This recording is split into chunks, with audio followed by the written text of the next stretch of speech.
Hi everyone, hope you're all doing well. In this video, I'll be sharing 7 simple tips that are guaranteed to help you get better wildlife photos. Use these simple tips today and see a vast improvement in your wildlife photography. This video is made possible by the generous support of Outdoor Photo.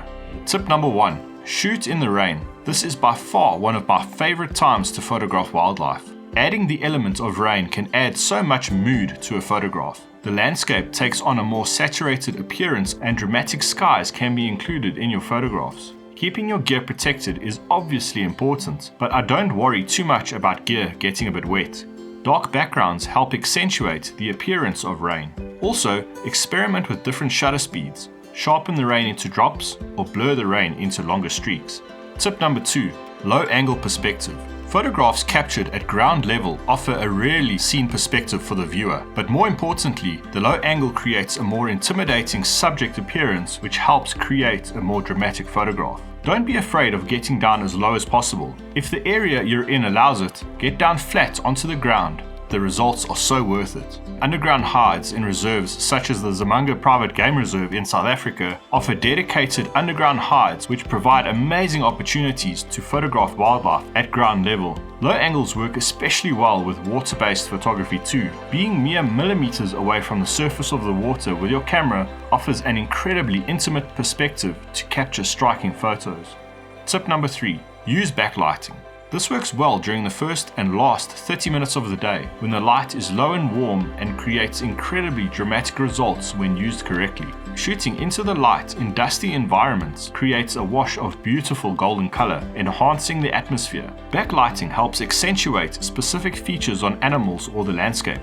Fur on a baboon, the breath of a snarling lion, or the top of grasses in the Kalahari. Add the sun into the frame, expose for the bright sun, and create beautiful silhouettes. Tip number 4, background management. Simple adjustments to your positioning can have a huge impact on the aesthetics of your photograph. Backgrounds play an important role in wildlife photography, and a small amount of consideration for the background can go a long way to creating better results. Greater separation between your subject and background will render a more out-of-focus background effect, but bold elements in the background will create distractions. Choose a more uniform background if possible, one with simpler coloring and less features. Avoid background objects cutting through your subject or sticking out of the head of your subject. Get closer to your subject if you can and shoot at wider apertures. This will help diffuse the background further. Try avoid small patches of sky creeping into the background. Essentially, you want the background to complement your subject and not distract from it. Simpler backgrounds are definitely better.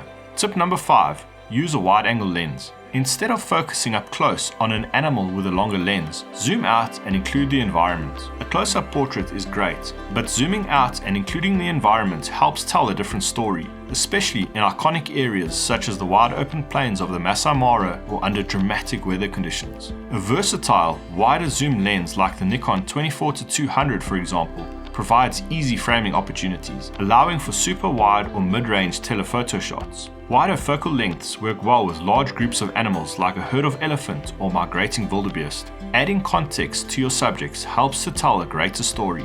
Tip number 6, buffer management. Be careful when shooting at a fast frame rate. Always keep some buffer capacity in reserve. The buffer is the amount of photos the camera can store before it sends the data to the memory card. Modern cameras have larger buffer capacities and are capable of clearing the buffer very quickly, but a lot of cameras have limited buffer capacity. If the buffer is full, the camera will pause or slow down, and it's a dangerous situation to be in. Keep the buffer for when the action peaks to avoid missing out on pinnacle moments. Tip number 7, eye contact. Nothing tells a more compelling story than staring directly into the eyes of a predator. Using eye contact helps engage the viewer with the subject a lot easier than without eye contact. When shooting a portrait, wait for the eyes to be locked onto you and grab the photo. I normally take too many photos when shooting portraits, but I do that because I want the eye contact to be perfect. Animals walking towards you offer good opportunities for eye contact, and pair that with a low angle perspective and you have an incredibly compelling photograph. Bonus tip, enjoy your wildlife photography and have no expectations. Don't force creativity or feel like you have to make photographs all the time. Never compare yourself to others. Take photos for you, photos you enjoy and want to take.